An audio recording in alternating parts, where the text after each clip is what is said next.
2025 সালের নোবেল শান্তি পুরস্কার পেয়েছেন মারিয়া করিনা মাচাদো।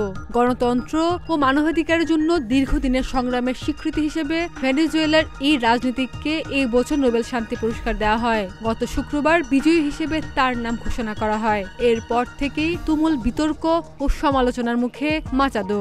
এই সমালোচনা থেকে রেহাই পাচ্ছে না নোবেল কমিটিও। কিন্তু মাচাদোকে নিয়ে কেন এত সমালোচনা?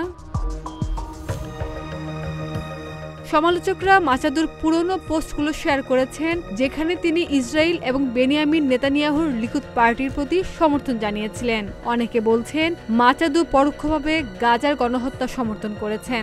2023 সালের 7 অক্টোবর হামাসের আচমকা হামলার পরে তিনি ইসরায়েলের প্রতি সংহতি জানিয়েছিলেন। তবে ফিলিস্তিনিদের হত্যার পক্ষে তিনি কখনো সরাসরি কথা বলেননি। তার নানান কর্মকাণ্ড এবং অ্যাক্টিভিটি নিশ্চিত করে তিনি নেতানিয়াহুর একজন মিত্র।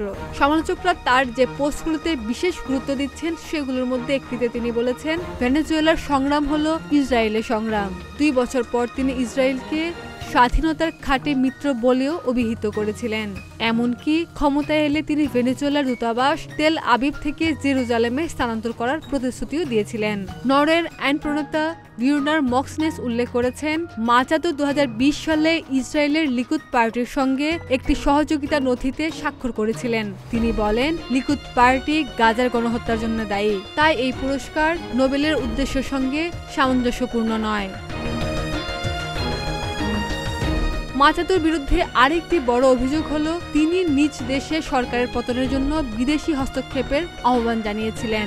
2018 সালে তিনি এক খোলা চিঠিতে ইসরায়েল এবং আর্জেন্টিনার কাছে ভেনেজুয়েলার প্রেসিডেন্ট নিকোলা মাদুরোর সরকারের বিরুদ্ধে সমর্থন চান। সেই সময় টুইটারে তিনি লিখেছিলেন, আজ আমি আর্জেন্টিনার প্রেসিডেন্ট মরিসিও মাক্রি এবং ইসরায়েলের প্রধানমন্ত্রী নেতানিয়াহুকে চিঠি পাঠাচ্ছি, যাতে তারা তাদের শক্তি ও প্রভাব ব্যবহার করে ভেনেজুয়েলার মাদক ও সন্ত্রাসে জড়িত অপরাধী সরকারটিকে ভেঙে ফেলতে সাহায্য করে। ডেস্ক রিপোর্ট, প্রতিদিনের বাংলাদেশ।